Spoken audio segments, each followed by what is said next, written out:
Hey everyone, and welcome to this review of the 1958 Hammer adaptation of Dracula. Now, I'm lucky enough to own the Blu-ray and DVD combo pack of this movie, which was released last year. And I have to say, I think it's an absolutely brilliant set. I think it's absolutely fantastic. I love it.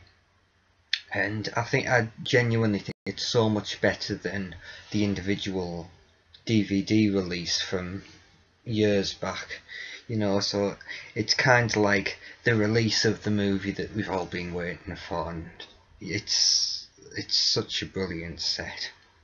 But this movie, for me, it's Hammer's masterpiece, and it is the definitive Dracula.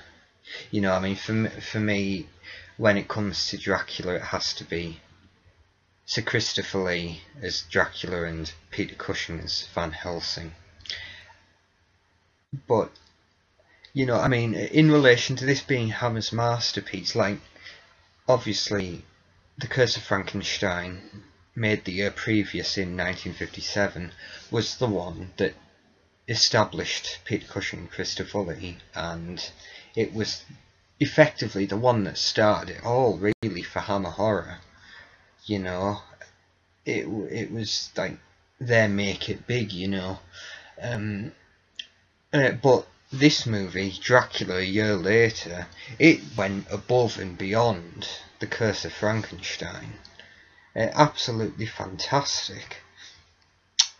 And I think a lot of people would agree with me when I say it is the definitive Dracula movie. I have of course seen the Bela Lugosi version, but I'm not a fan. I'm not a fan of Bela Lugosi as Dracula. Obviously a lot of people are, and for a lot of people he is the definitive Dracula, and that's fair enough, but for me it has to be Sir Christopher Lee. But this, as I say, this movie is absolutely fantastic, from beginning to end. And the great thing about Hammer movies is they don't waste any time. They just get right on with it. They set it up and just go. And with this movie in particular being about 1 hour 20 minutes long, including titles and end credits, it can't afford to waste any time, and it just has to get right on with it, and it does just that.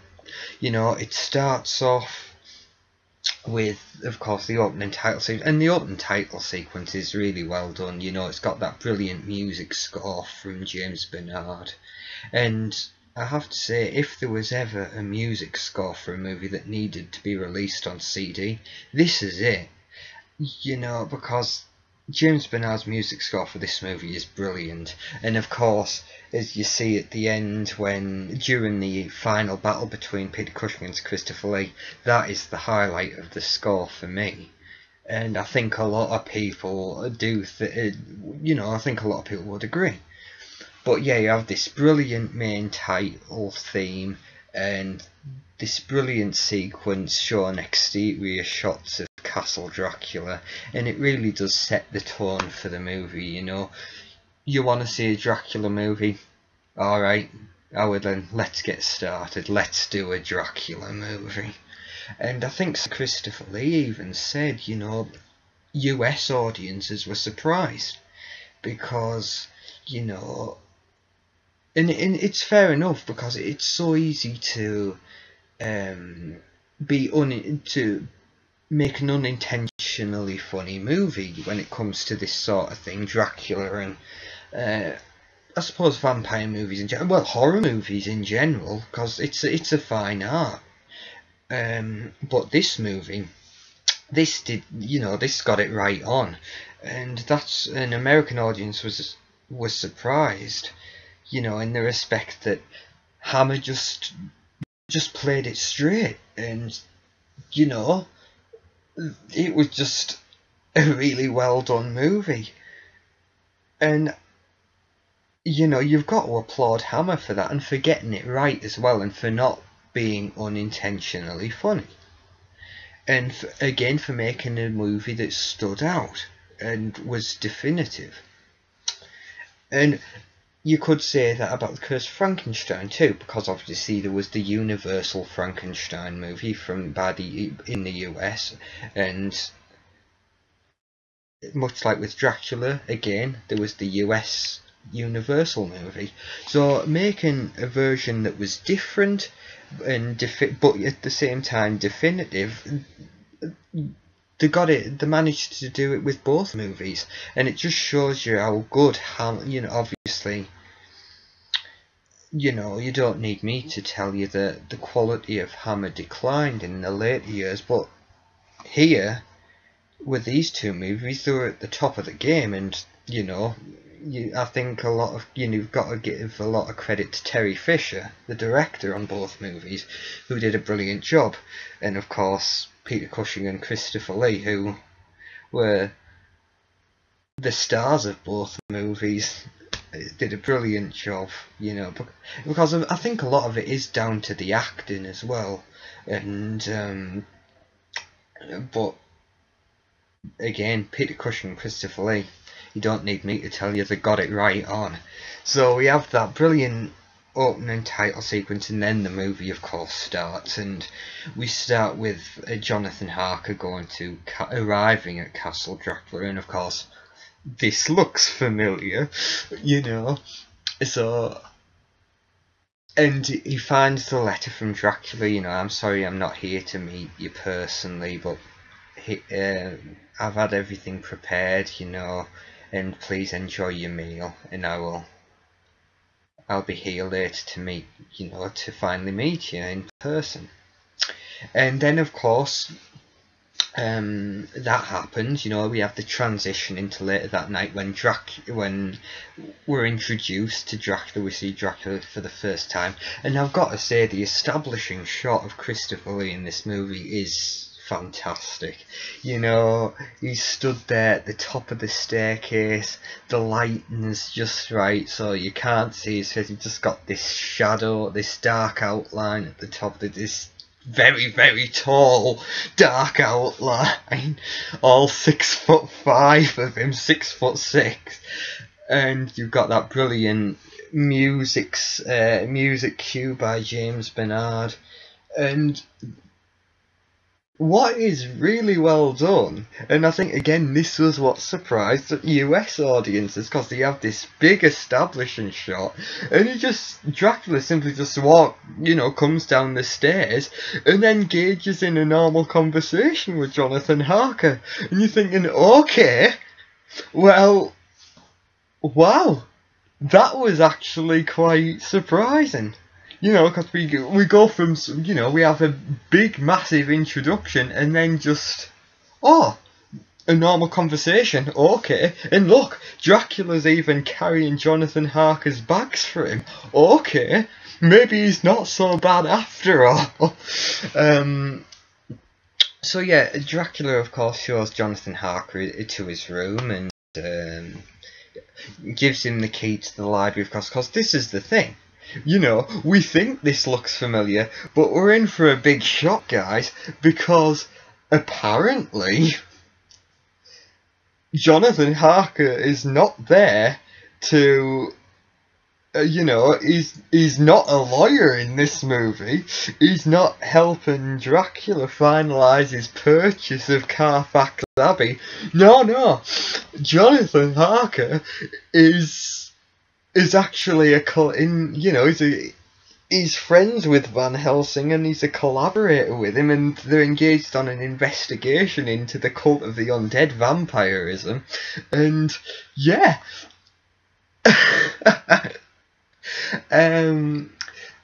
Yeah. Jonathan Harker is posing as a librarian who's applied for the position at Dracula's castle. And why he's there, he's gonna kill him. He's gonna, so yeah, it's like, oh, this is an unexpected twist. This isn't like in the book. Yeah, Jonathan Harker's there to kill Dracula. Okay, this is, and again, we're only about 10 minutes in, but we've only got 80 minutes to work with, so we can't waste any time. So yeah, so everyone's like, okay, so this is a nice new take. Jonathan Harker posing as a librarian, he's gonna kill Dracula. And then things again take an unexpected twist, because after Dracula gives Jonathan Harker the key to the library, informs him, of course, I'll be leaving for a while and I won't be back until sundown tomorrow. Oh, I couldn't think why. And as Dracula leaves the room, he locks Jonathan Harker in. But later that night, when Jonathan Harker, he goes to sleep, and then he's awoken later that night by sound at the door. And when he tries it, it's been unlocked. So he thinks, "Oh, result! I'm gonna go have a look around. I'm gonna say say who the hell's been at my door?" And anyway, he goes into the library. And there's Valerie Gaunt, who also was in The Curse of Frankenstein. She played the maid. She's there in the library waiting for him. Because we were introduced to her earlier on, she explains to Jonathan Harker that she's been held prisoner by Dracula and she wants him to help her escape. So again, we go over that again. She asks him for his help again, and he finally agrees. And she's thanking him and gives him the good old cuddle. And then we switch to the shot. We switch camera angles, and we say, "Oh God, I bet you weren't expecting this. She was a vampire all along." And she goes to bite Jonathan Harker, and I think she actually does get him. And he manages to shove her off. She falls to the floor, and then Sir Christopher Lee bursts in. And he's, doing what his trademark Dracula snarls, and it cuts to the most horrifying shot of, his face full screen, those damn contact lenses that became so famous in the later movies, the bloodshot red eyes, and the blood dripping from his fangs, and you're like, oh Jesus, that's horrifying. That's not PG-13. And he darts in the room over the table and just grabs Valerie Gaunt and hoys her across the room. An interesting story I remember reading, because apparently when Christopher Lee had those those bloodshot contacts in, he couldn't see a thing.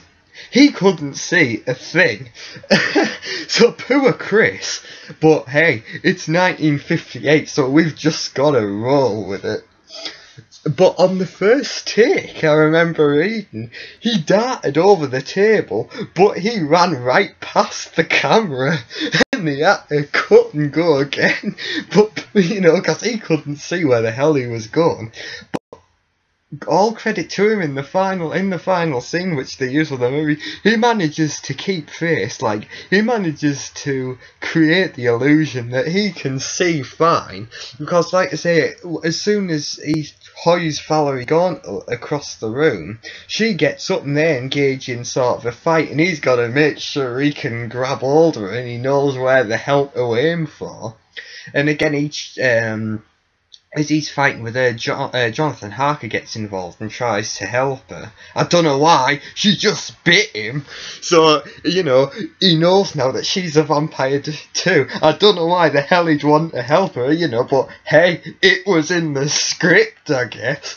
So yeah, and Dracula manages to fight him off and he sends him flying. Jonathan Harker's laid out on the floor, and he sees Christopher Lee pick Valerie Gaunt up and carry her out the room, and then Jonathan Harker passes out. So, and then dramatic fade out, and then when the camera fades back in, we see Jonathan Harker, and he's been put back in his bedroom. So, Christopher Lee came back for him. It's alright. So yeah, he comes to and tries the door. Damn, the door's locked again. I'm locked in. And then he realises he's been bitten. He feels his neck, and then he looks in the mirror. That confused the hell out of me the first time I saw that, because I was thinking, hold on, if he's a vampire, surely he casts no reflection. But okay. But the more I think about, in some vampire movies, go into that it takes a while for the transformation to complete, and I think that's what the idea that they were going with here. Because he even says in the narration, why my senses are still my own, which gives an indication of, it takes time for the transformation to take place. They don't adopt that logic in the Seven Golden Vampires, though, do they? Where a guy turns into a vampire within minutes of being bitten. I love Seven Golden Vampires. But yeah, So again, Jonathan, why my senses are still my own. I've got to complete what I set out to do. I've got to kill Dracula and the woman in his power. So he escapes through his window because, hey, it's the late 50s and every actor is an action star when he needs to be. Yeah, we're escaping out the window, and he hides his diary at the crossroads so that someone can find it, and of course, because he even says, hopefully someone will find me who has the necessary knowledge to do what needs to be done.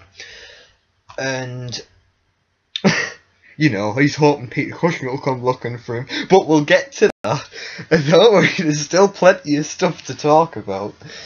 So he finds their lair, their tomb. And he goes in, and obviously Dracula's there's two stone coffins basically. Dracula's in one, and Valerie Gorn is in the other.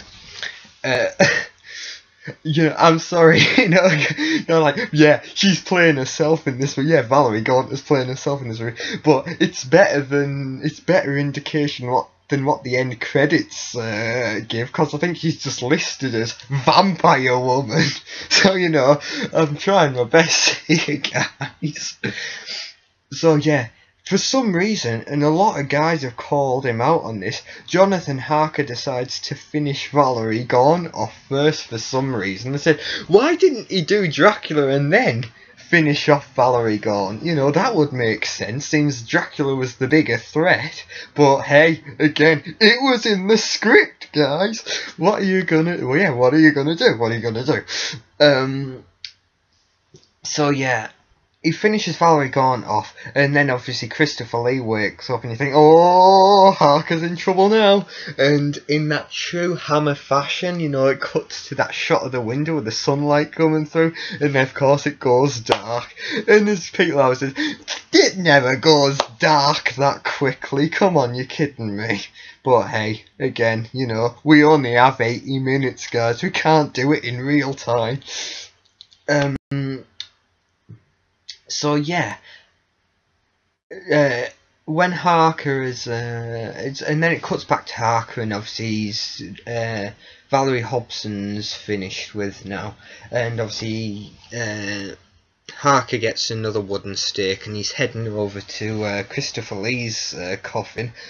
Dun dun dun, Christopher Lee, yeah, the coffin is empty, Christopher Lee's gone, so, oh god, where the hell is he? And then he looks up the steps to where the doorway is, and then dun dun dun dun, Christopher Lee comes walking in, and then they have a big epic face off, and then the scene ends with Christopher Lee closing the door behind him and a dramatic fade out. Oh no, what's happened to Jonathan?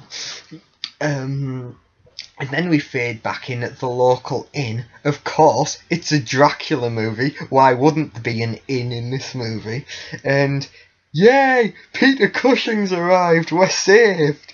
Peter Cushing arrives at the inn, and because obviously we find out that Jonathan Harker had stayed there, and he'd wrote to him from that address.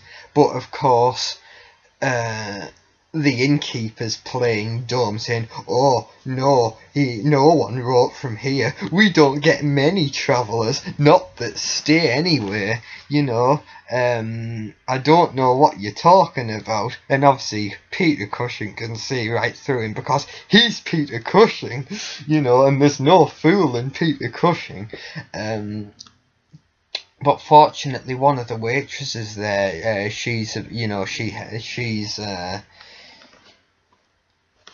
she helps him out. She says, "Oh, I know you mean," and she actually found Harker's diary that was left at the crossroads, and she gives it to Peter Cushing. So of course Peter Cushing, you know, reads it, and now he knows what went down. And then, following that, Peter Cushing goes to the castle, and as he arrives, he sees it. Well, he sees and actually almost gets wiped out by a horse and carriage that comes darting out the entrance, carrying a coffin. So obviously that's the equivalent to you know, in the novel, Dracula being transported on the ship. But I remember the executives I remember watching a program about the making of the movie.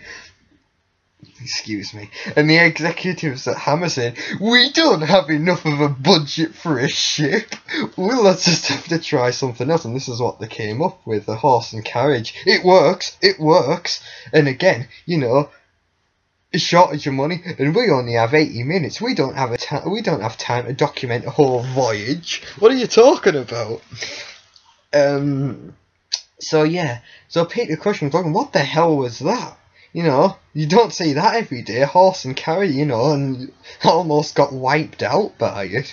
So, but anyway, you know, I'm sure that will sort itself out. And Peter carries on up to the castle, and you've got to love Peter Cushing, because he just barges straight in there. He's not bothered about being covert in the slightest, because he just strolls through the castle shouting Harker's name, so he doesn't care about giving away his, you know, making known his presence there, because anything that jumps out, hey, he's Peter Cushing, and he can fight it off no matter whatever the hell it is, you know.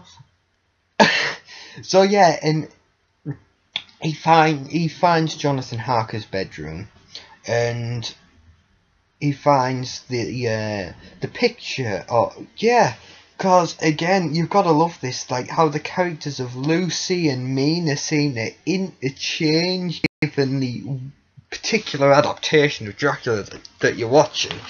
In this adaptation, of course,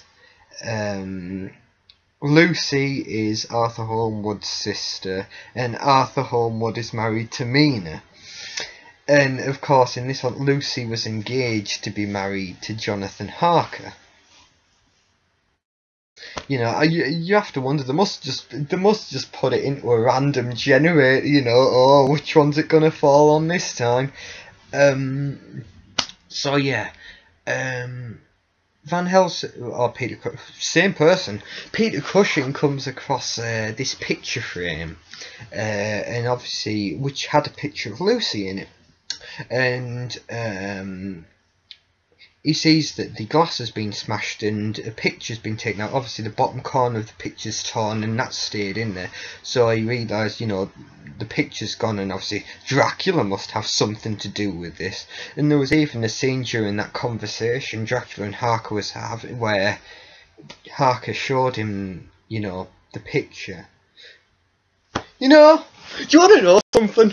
If Harker was the expert that he was supposed to be, and you'd think since he was collaborating with Van Helsing, He wouldn't have been such an idiot. Yeah, show the arch-vampire your bride-to-be. Oh, this won't end badly in the slightest. Yeah. Oh, wow, that is amazing. But hey, you can forgive this movie anything, you know, because it's so brilliant. It's so brilliant. And like I say, I've lived with this movie for years. And I've loved this movie for years. I think I was about 10 when I first saw this movie, you know.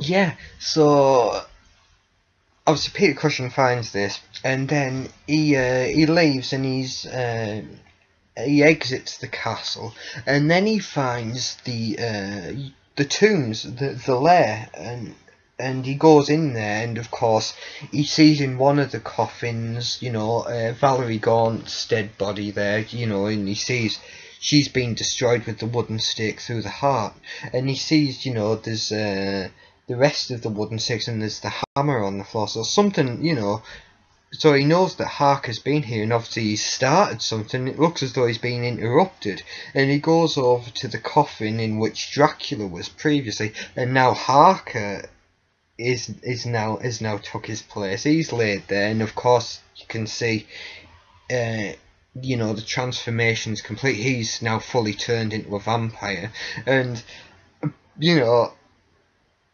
Peter Cushing has to finish him off. Like, this is the first of, you know, many challenges for Peter Cushing in this movie, you know. It's kind of like that scene in Die Hard with a Vengeance, you know, and Sam Jackson says, Bruce Willis, you know, sir, you're going to have a very long day. You're going to have a very bad day. You know, tell me about it. Things are just starting for Peter Cushing, and already he's had to destroy his best friend. Yeah, he's had to hammer a piece of wood through his chest. But yeah, fortunately we don't see that because it's 1958 and the censor boards were doing backflips over this movie, so we had to do a dramatic fade out, and obviously, you know, that philosophy of, oh, it's what the audience don't see, and it was effective. It works. So yeah, we have the fade out, and then we saw Van Helsing's destroyed Jonathan now again. Plot twist, you know, you wouldn't have seen that coming if you'd read the book, but okay. I remember someone said about, in relation to this movie, like, it starts off really quite faithful to the book, but then about 20 minutes in, Hammer just throws Bram Stoker's book out the window and does their own thing, and my God bless them for doing it, because it is absolutely amazing what they did. I mean, like I say, even if you're a Bram Stoker purist, and even Christopher Lee himself was, and is, you know, with that first movie, the 1958 movie, even though Hammer went and did their own thing with the rest of it, you know, it was still good, it was still an entertaining movie, so they succeeded in that respect. But in fairness, you know, the Bela Lugosi movie, the 1931 version, they deviated considerably from the book. But hey, you know, a lot of people still liked that movie, so I don't think it was that big a problem, you know. You know, as adaptations go, you know, when people get really picky about adaptations that, you know, different from the books, I don't think a lot of people have been that bothered when it comes to Dracula, because I think they've just gotten so used to it now. They're going to do their own thing.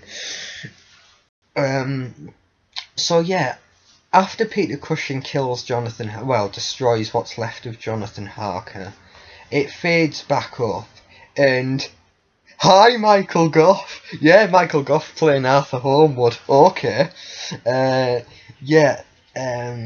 Van Helsing goes to visit Arthur Holmwood and his wife Mina, and obviously to inform them that Lucy's fiancé, their brother-in-law to be, is dead.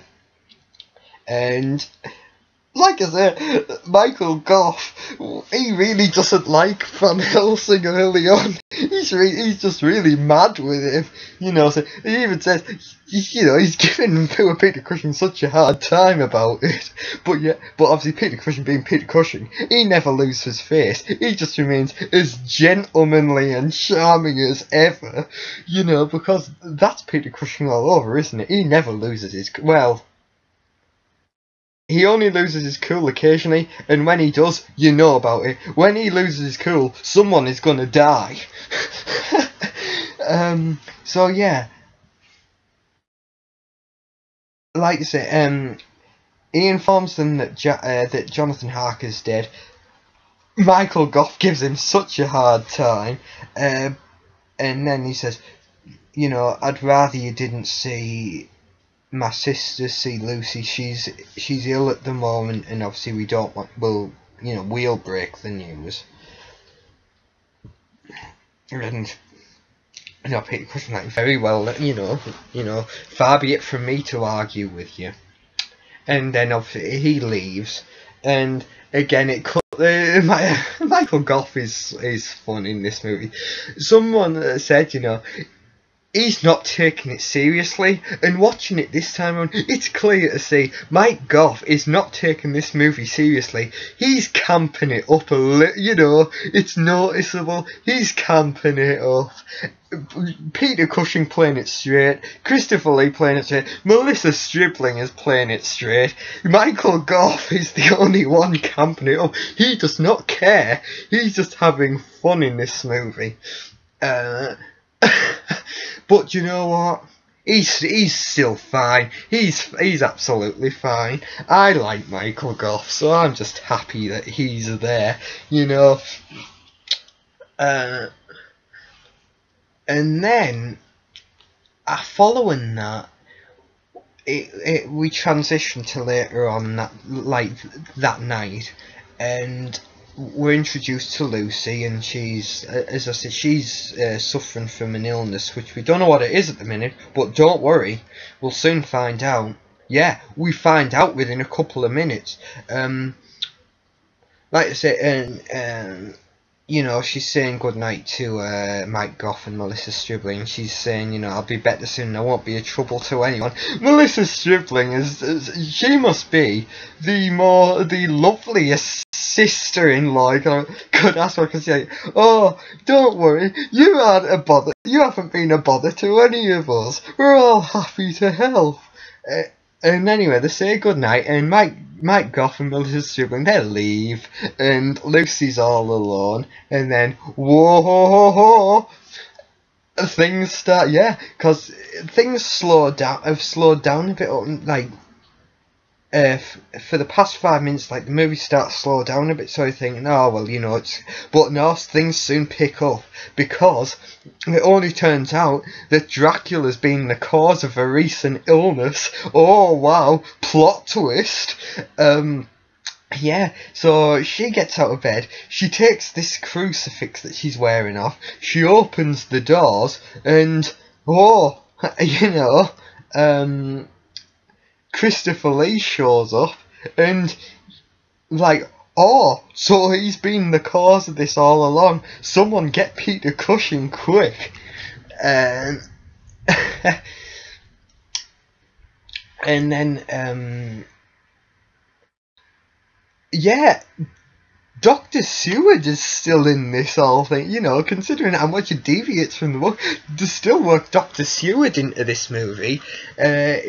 Again, basically he's the family doctor for the Holmwoods in this adaptation, and he's the one who's treating Lucy, and he diagnoses her with anemia, and he's treating her for that. That's a continuing theme throughout these Hammer Dracula vampire movies, that, you know, the vampirism is, you know, apparently it's quite similar to the symptoms are quite similar to anemia, apparently. The amount of times it's been, you know, they've misdiagnosed it as anemia when in fact it's turned out to be vampirism. But okay, you know, if you're going to take something away from this movie, take that away from it. So yeah, and he even Dr. Seward's even saying, you know, it's a puzzling case because, you know, and Melissa's sibling says to him, you know, she seems so much weaker, and they agree she doesn't seem to be getting any better, but Dr. Seward, you know, advises to continue with the treatment I've prescribed, you know, the diet that I've prescribed and the medication that I've prescribed, and lots of fresh air. Oh no! The windows have been left open. No wonder Dracula's been getting in all the time. But then he asks Melissa Strickland, would you like a second opinion? And this is where Peter Cushing ultimately comes back into it, because she visits Peter Cushing shortly after, because obviously he'd sent a message to her informing her that he'd packed a number of Jonathan Harker's personal belongings, and obviously he wanted, you know, they were for Lucy. But of course, because Michael Goff was so hostile to him first time round, he wasn't sure whether he'd be welcomed back into their house. So obviously he thought, you know, one of you guys should come pick it up, because I don't know if I'll get out of there alive next time if Mike Goff gets his hands on me. So yeah, Melissa Stribling visits Peter Cushing, and she gets a thing, and then she starts talking to him about Lucy. And she says those magic words, you know, Dr. Seward's diagnosed her with anemia, and then Peter Cushing's eyes widen, you know, he said, and then she says it, you know, it happened about 10 days ago, and then you can see Peter Cushing's mind starting to tick. You're thinking, oh, this seems all too suspicious for my liking. And then Melissa Stribling mentions, well, Dr. Seward offered me the opportunity for a second opinion. And Peter Cushing says, well, I'd like to, you know, I'd like to see her at once. You know, I'll give you your second opinion. And Mrs. Stribling, are you sure you wouldn't mind? Sorry, it's not as laid back as that. Yeah, so Melissa Stribling was like, well, I'd appreciate it if you would come and have a look. And Peter Cushing does, and he checks her out, and then he finds the 2 puncture marks on the neck, and then obviously he knows what's going on, and he's advising Melissa Stribling, you know, during the hours of sunset and sunrise, all windows must be kept shut, and obviously get some garlic flowers and place them around the windows. And to Melissa Stribling's, I mean, Melissa Stribling, she doesn't understand, why should she, and she's a bit dubious, but to her credit, she does exactly what he asks her to. The only thing is, the maid, she ruins everything, the maid, because later that night, because obviously Lucy's started to turn now, you know, like these garlic flowers are causing her quite a problem, and also she wants the windows open, so she begs the maid to, you know, get rid of the flowers and open the windows, and my God, you just can't get the staff, can you? Because she just goes right on and does it, and like, oh, never mind the instructions you were clearly given. You know, Peter Cushing can only do so much, and poor Melissa Stribling, she can only do so much, you know. Unforeseen factor in the maid just to, you know, nah, it can't be that serious, it won't matter too much. And anyway, sure enough, she takes all the garlic flowers out the room, she opens up the window, and, well, it's like French doors, you know, and then, like I say, Lucy's laid there waiting for Christopher Lee to shot, and then he does the dramatic fade out. Fades back in. She's laid in bed the next morning, dead. You know, like the but yeah, Dr. Seward pulling the sheet over. Oh, what? She died? Wow! Didn't see that one coming. And like I say, Michael Goff and Melissa Stribling are there grieving, and Peter Cushing shows up. And he's really annoyed at this point, you know, like he goes over the bed, has a look at the, you know, inspects the body, yeah, she's dead, damn it, what the hell's happened? Dr. Stewart goes on, tries to say something. Peter Cushing cuts him off mid-sentence. I don't want to hear it. I do not want to hear what you have to say. And then he goes over to Melissa Stewart and says, did you follow my instructions? Did you do exactly as I told you? And then Michael Goff, he's like I say, he just lets, yeah, you did what you asked. And have you seen what's happened? It wasn't Peter Cushing's fault. And then obviously the maid, butts in and admits to what, to what happened. And about midnight she came in, took all the flowers out and opened the windows at Miss Lucy's request. Peter Cushing's really annoyed at this point, saying, I explained clearly. I even said, if you don't do as I ask, she'll die. But apparently that didn't get through by the looks of things.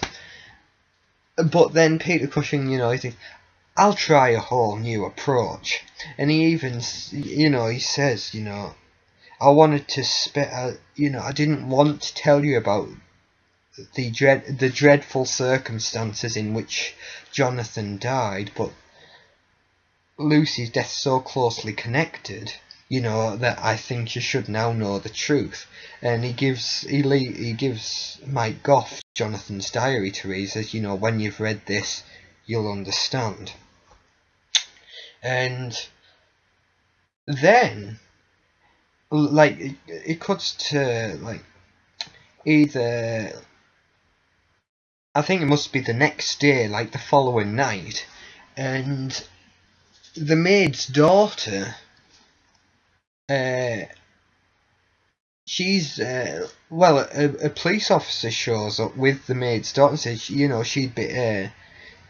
she'd gone out that night, and or should I say, someone had called her, and she'd gone and met them, and it turned out to be the reanimated corpse of Lucy. The undead.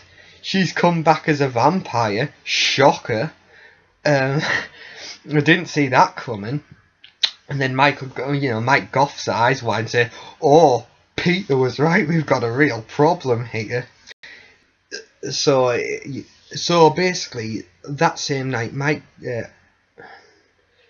No, sorry guys, because it's not specifically clear, which day is which night is. It must be the night afterwards. Mike Goff goes to the cemetery where Lucy's buried, and he's staking out the place. And sure enough, Lucy's out walking, and she's with the maid's kid again. The maid's kid was in a right state when that police officer found. She'd even broke down crying, but can't have been that traumatic for her because she was out there again. She was out there again with Lucy. So okay, but fortunately Mike Goff's there to put a stop to it, and he spots her, and then Lucy tries to bite Mike Goff, but fortunately Van Helsing shows up out of nowhere with it. Van Helsing's not messing around at this point, by the way. He's had enough, and he's got his cross there, and he actually burns, a crucifix mark on her forehead. Mike Goff's reaction to this is amazing, because after burning it, Lucy runs back into the tomb and gets back into the coffin, and it cuts to this wide angle shot of Peter Cushing and Mike Goff stood together. Obviously the maid's daughter is in the background. She's she's scared. She doesn't know what the hell's just happened. But then it just shows you Michael Goff tap Peter Cushing on the arm and go, "What was that?" And then Peter Cushing goes, "Don't worry about it, man." And he goes, and then obviously Mike Goff takes the maid's daughter home and meets Peter Cushing back at the cemetery. And then Peter Cushing asks, "Look, the reason your sister's been targeted is it's Dracula's revenge for Jonathan killing his bride at the castle." And now, what we could do is we could use this as a way of finding where Dracula is and tracking him down and destroying him. You know, Lucy could lead us to him. But Michael Gough says, no, I can't go for that, no can do. How can you even suggest that she be possessed by this evil for another second? So Michael Gough is having none of it. He he wants, he wants her to be at peace now. So, and then obviously Peter Cushing being Peter Cushing, he doesn't have the heart to tell him no. So basically, Peter Cushing goes ahead and he, a good old stake through the heart and puts Lucy to rest. And again, we think we were going to have another dramatic fade out. Oh no, we're staying with this through the we're staying with this for the duration. Yeah, we finally get to see a staking on screen for the first time. Yeah, mind you, we got to its credit, it didn't fade out, when Harker killed off Dracula's bride at the castle, but it didn't go into detail as this one. No, we get a close-up of a bit of wood going right in. Didn't get that before. Again, that's not PG-13. Censor board's doing backflips. Damn it, Hammer, what are you doing to us? Oh, wow. Censorship sucks, so I think we can all agree on that. And again, another prime example is because they had to cut that disintegration scene down over here, and thank God the Japanese reels were still in existence to, so that we could finally get a more complete version of the end fight of the climax at the end. But again, sorry guys, we'll get to that. So following this, yeah, sorry, I should say, it's kind of like at this part of the movie, you could say that Dracula, the 1958 movie, is the first buddy cop movie, because when Peter Cushing and Michael Gough join forces, it turns into just that. It turns into like a buddy cop movie. Like, these guys are running all over town, tracking Dracula down. They're going here, they're going there, the chase is on, basically. Yeah. And following that scene at the cemetery, they go back to Peter Cushing's house, and they're talking about what's just happened. And then obviously Peter Cushing goes into his exposition about vampirism, and like you've seen that they can be destroyed by a wooden stake through the heart, but it's funny because as these movies go on, the exposition changes each time.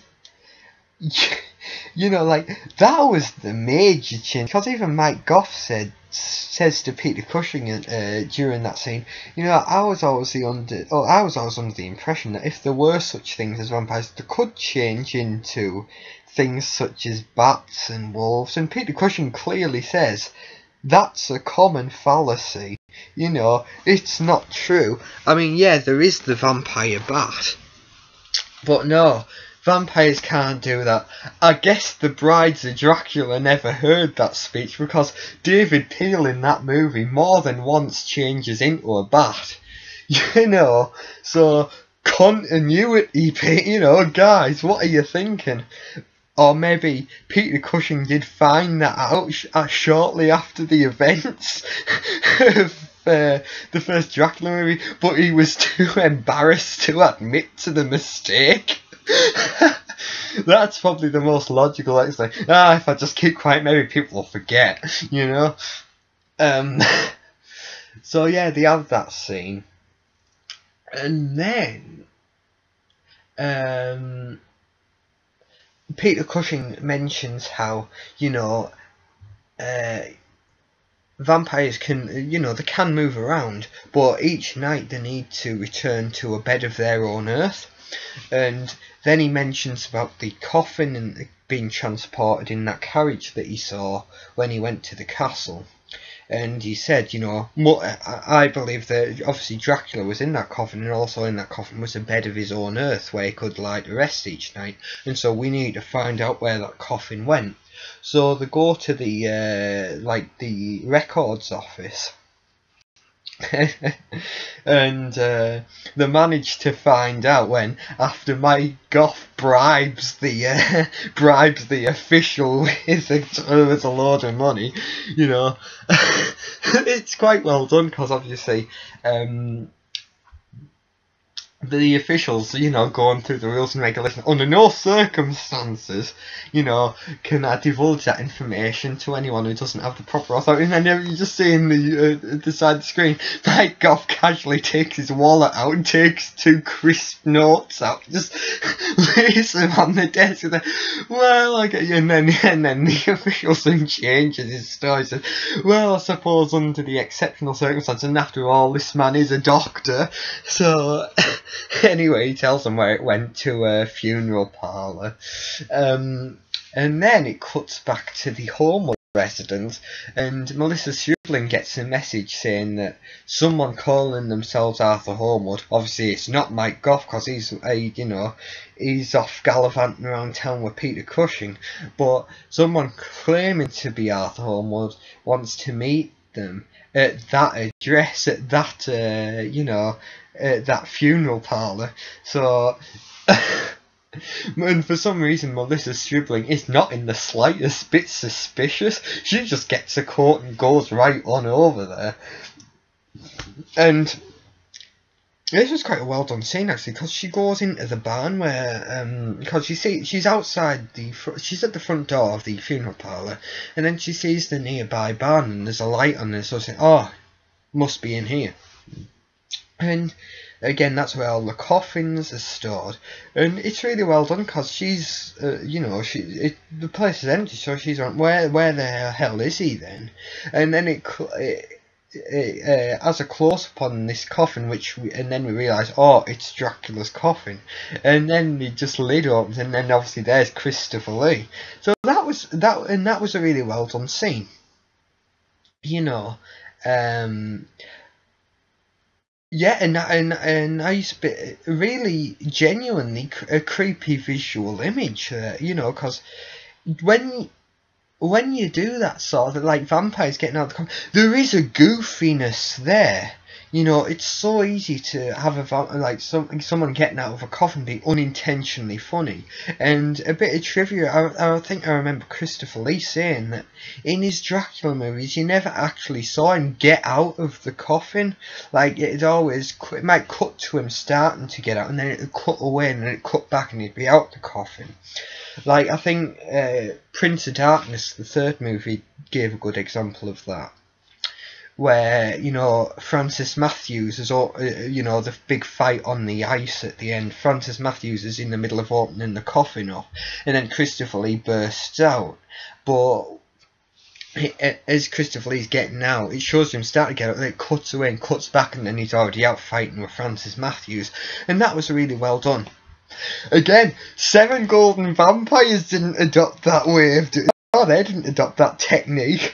No, they just had a full shot of Dracula, who was played by John Forbes Robertson in that movie. Christopher Lee didn't come back for that movie. Yeah, Dracula just rising up out of his coffin. Yeah, we're not gonna do. And, you know, that really was... That could be regarded as unintentionally funny. I didn't have too much of a problem with it, but I could understand how that shot could have got a laugh, because obviously he's just right, you know, oh, and then he levitates out the coffin to the ground, which is pretty amazing.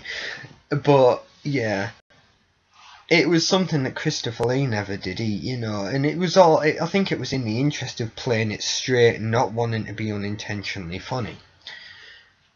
So yeah, and then so after that scene, we have the again the dramatic fade out, and it cuts to the next morning, And Peter Cushing and Mike Goff have got back to the Holmwood residence after being gallivanting around town all night. Yeah. Hey, the original Riggs and Murtaugh right here. Yeah, so they get back home, and yeah, and they're getting ready to go out again. They're gonna go to that funeral parlour, and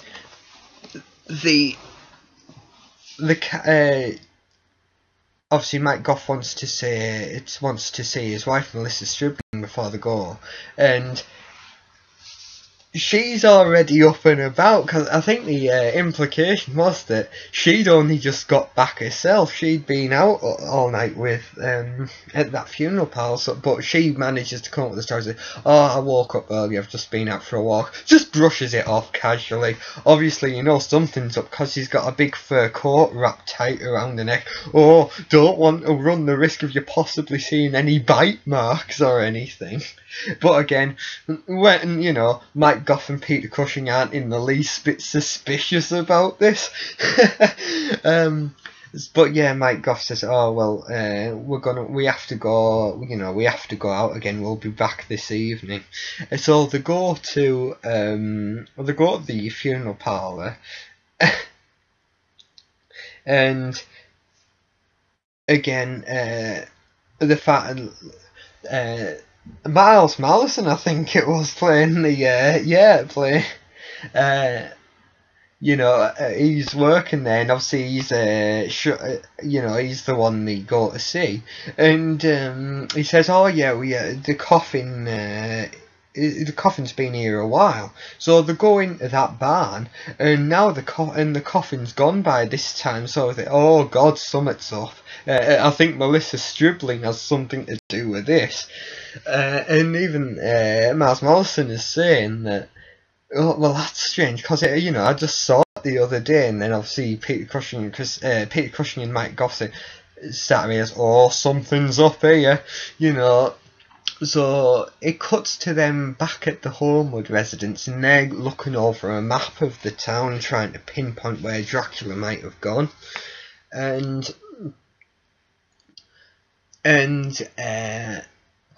While Peter Cushing's looking over the map, Mike Goff goes over to Melissa Stribling, and you know, he gives her this. He pulls out this crucifix and says, "You know, don't think I'm being silly, but would you mind wearing this? It's for your own protection." You're thinking, "Oh, what's gonna happen here?" You know, Melissa Stribling getting more and more nervous. "Oh, I'm not sure about this." And anyway, she takes the plunge, and she takes the cross, and as she grabs hold of it, she passes out flat on the floor, and then Michael Goff and Peter Cushing dart over, and when Peter Cushing looks at her hand, the cross has left a burn mark on the palm of her hand. So, "Dracula's got to her. How the hell's this happened? Oh no!" Yeah, we should have said something this morning when she was acting so suspiciously. So yeah, they know that Dracula's obviously targeting her now. And then even Mike Goff says, "Damn it, you know what? I should have let Lucy lead us to him in the first place. How could I be so stupid?" Well, Peter Cushing being Peter Cushing, of course, you know, he says, "Don't worry, don't feel bad, you weren't to know." Yeah, Peter Cushing as Van Helsing is totally different from Peter Cushing as Baron Frankenstein. As if this was Frankenstein, Peter Cushing would have agreed with him and said, "You know, you're right, you know," he probably would have beat him up, you know, saying, "You stupid fool, you ruin everything." Yeah, he might have even killed him as well. That'd have been an unexpected twist. What? Van Helsing kills Lord Holmwood? This is unheard of. No, but so what they do is, like, later that night they realise that Dracula will probably show up again to finish what he started. So again, in buddy cop movie style, Peter Cushing and Mike Goff stake out the grounds later that night, you know, to basically make sure that no one gets in or out.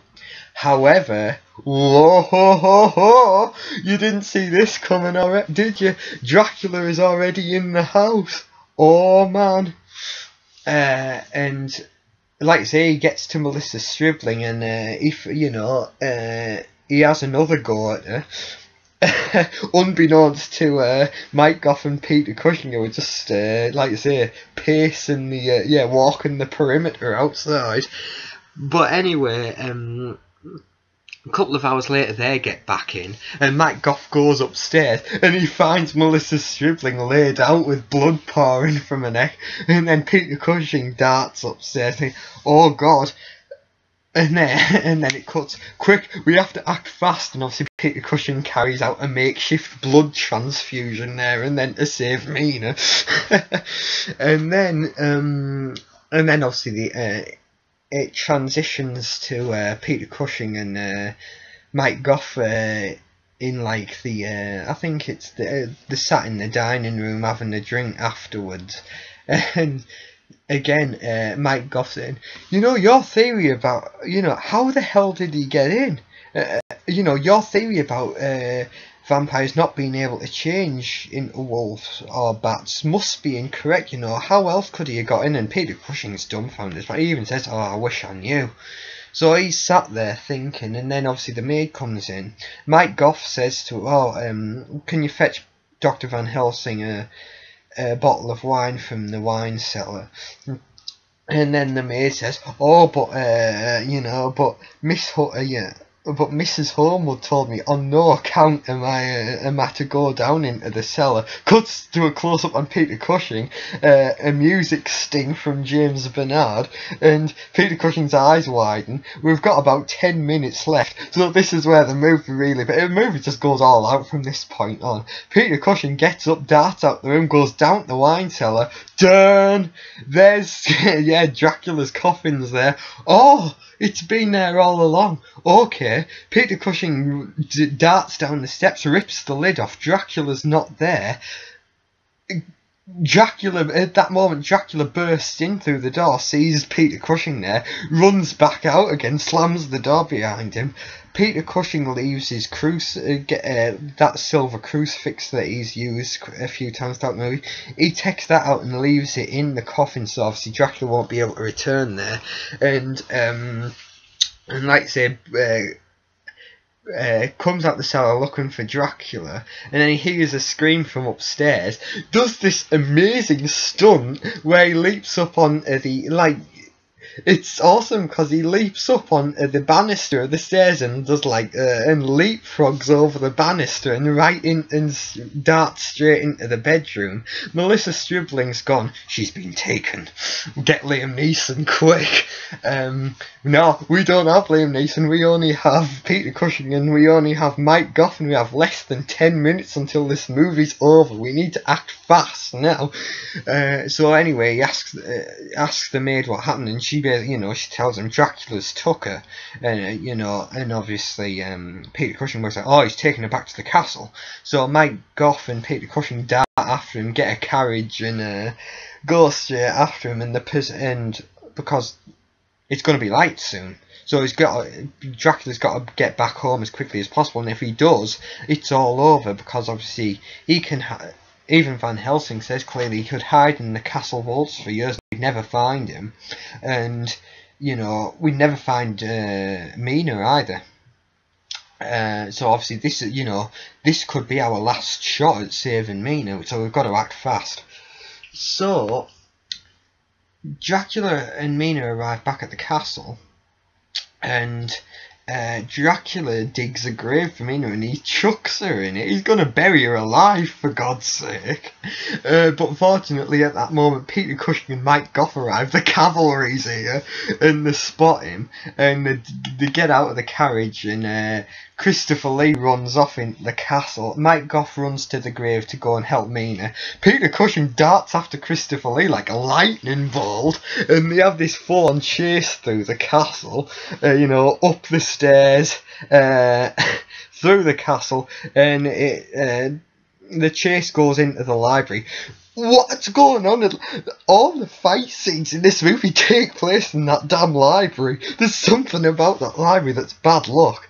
Peter Cushing chases Christopher Lee into the library. Then the fight ensues. Christopher Lee chucks a candlestick at Peter Cushing. Peter Cushing ducks.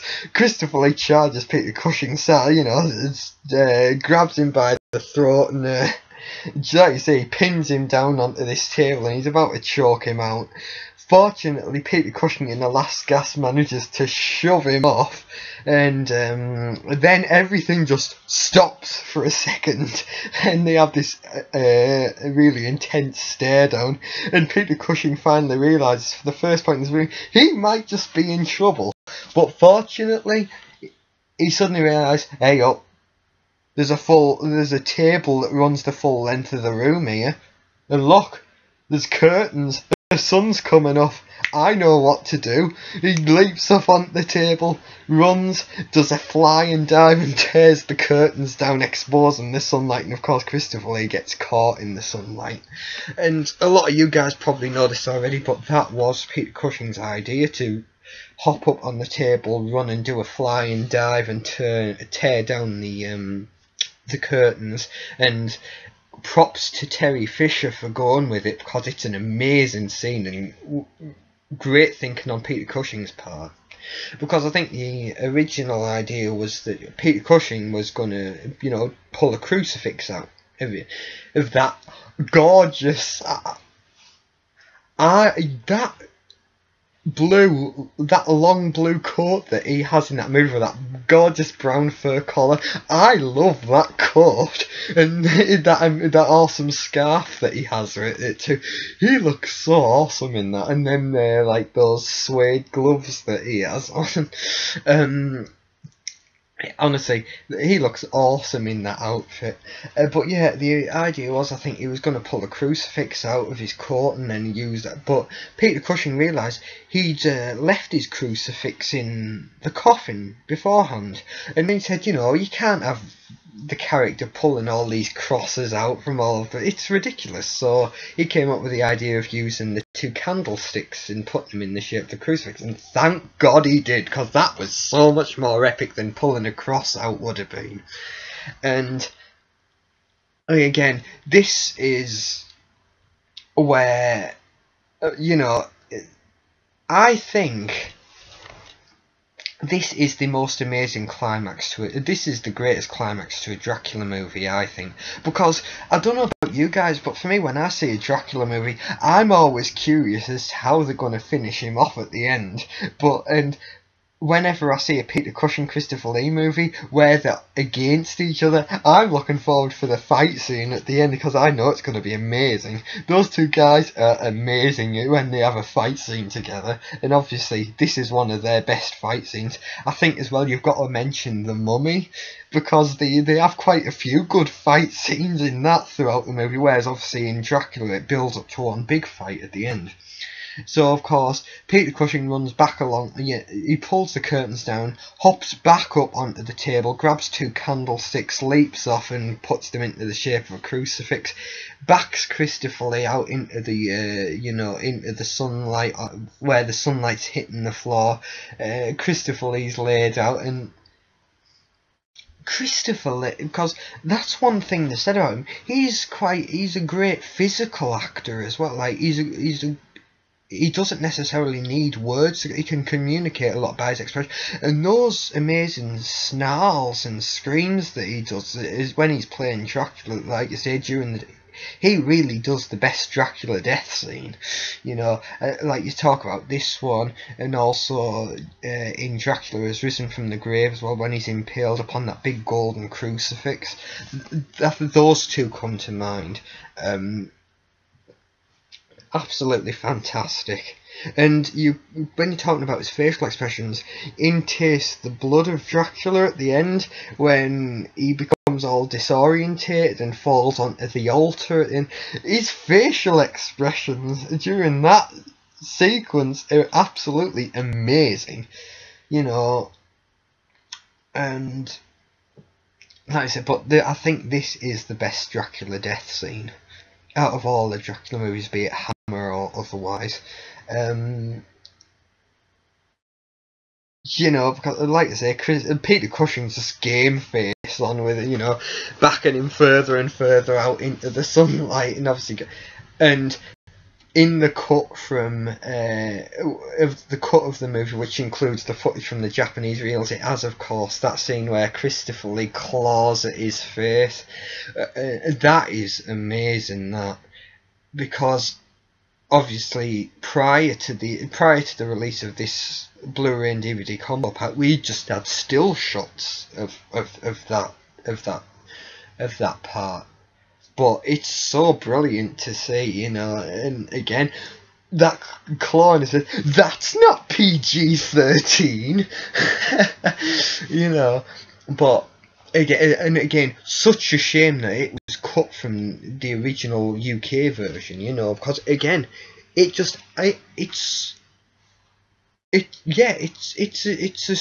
small shot. It's you know, it's only a couple of seconds long, but it adds so much, and it's such a memorable shot as well, because my God. But yeah, and then so Dracula is ultimately destroyed, of course. Peter Cushing saves the day, of course, because he's Peter Cushing, and obviously Peter Cushing wins because you know, if you know anything, Christopher Lee can't beat Peter Cushing.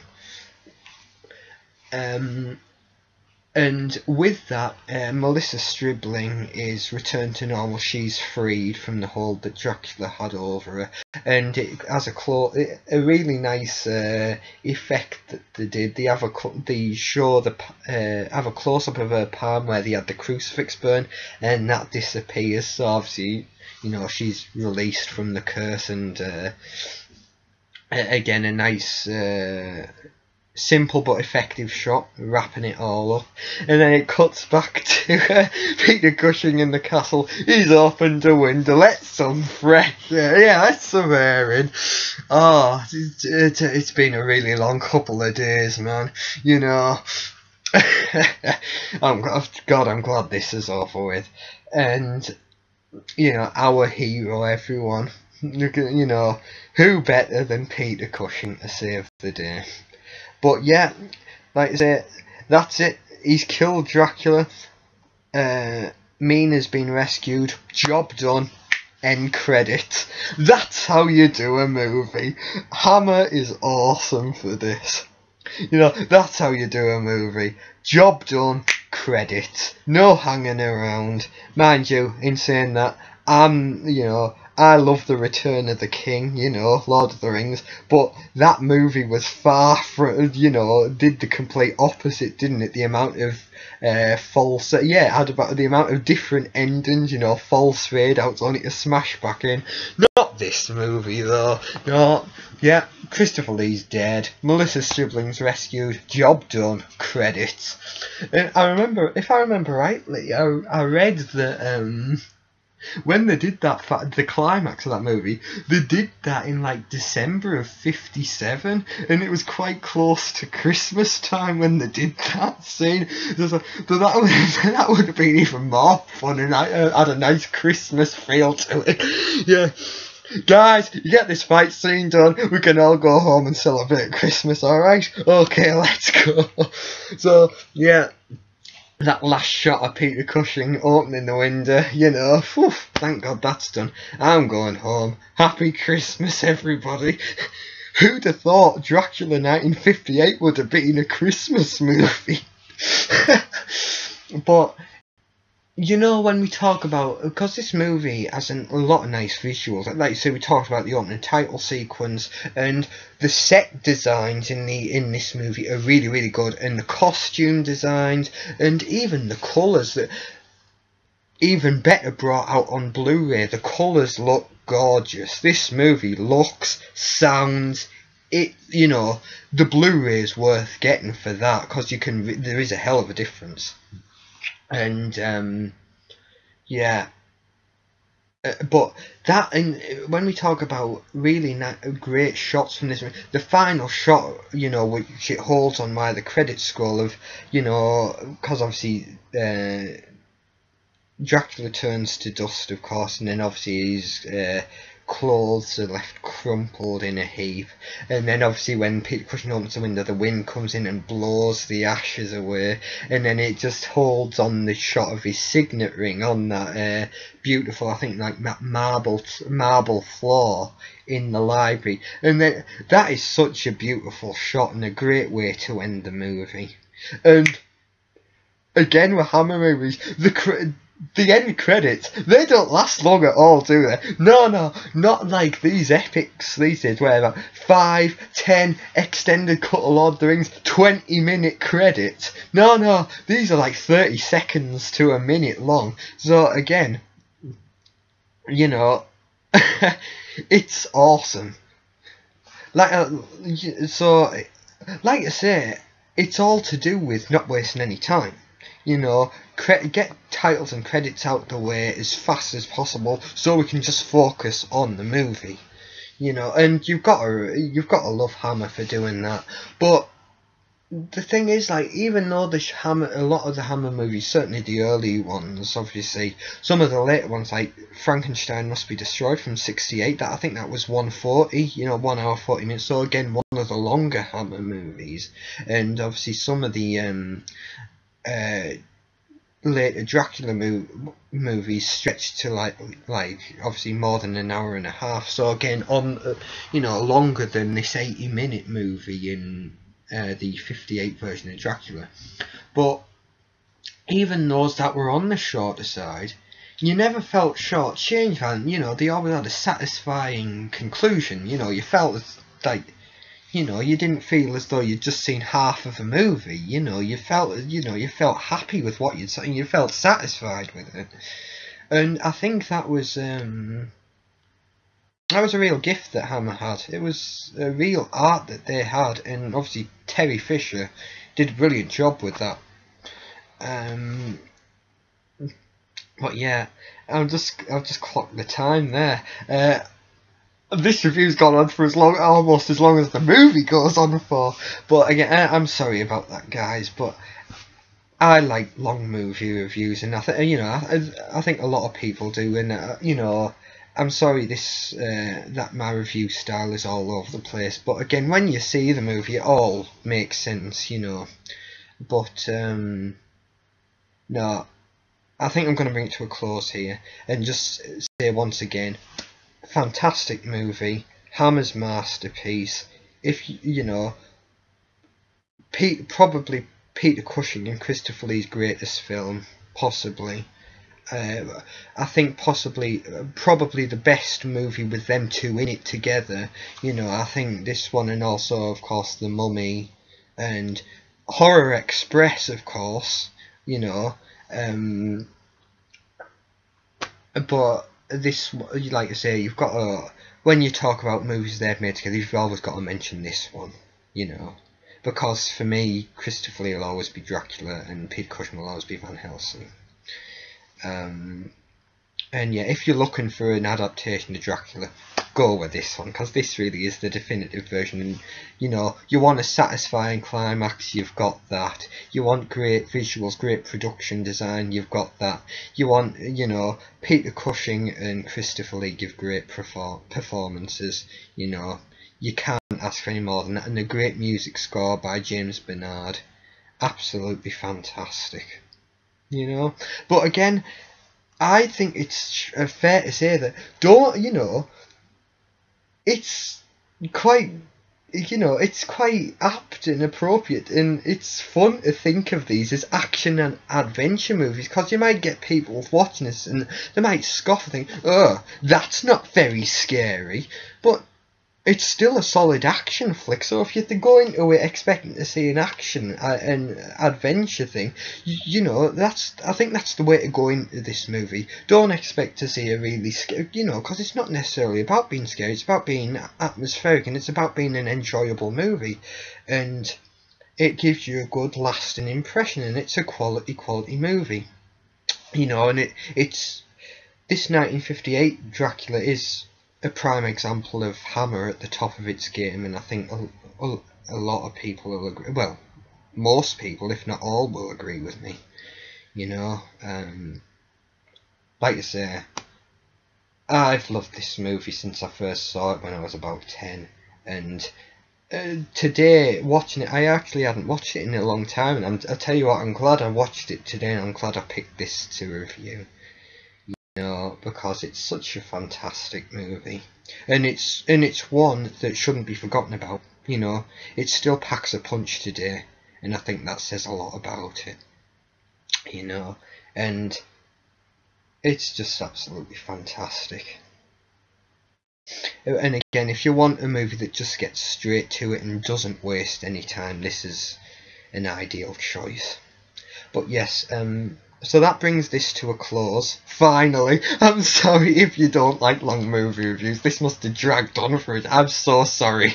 And I'm sorry it's been all over the place, and I'm sorry about the and an ahhing, but, you know, again, it's just the thing with live recordings. But I hope you've enjoyed this, and I hope if you're a fan of this movie already, you agree with what I've said about it. And if you haven't seen the movie, I hope this has sparked your interest in the movie, and I hope you do go see it, because it's one it's more than worth watching. You know, again, it's a masterpiece. But yeah, I hope you've enjoyed this movie review, guys, and thank you for watching, and I'll see you all next time. Thank you.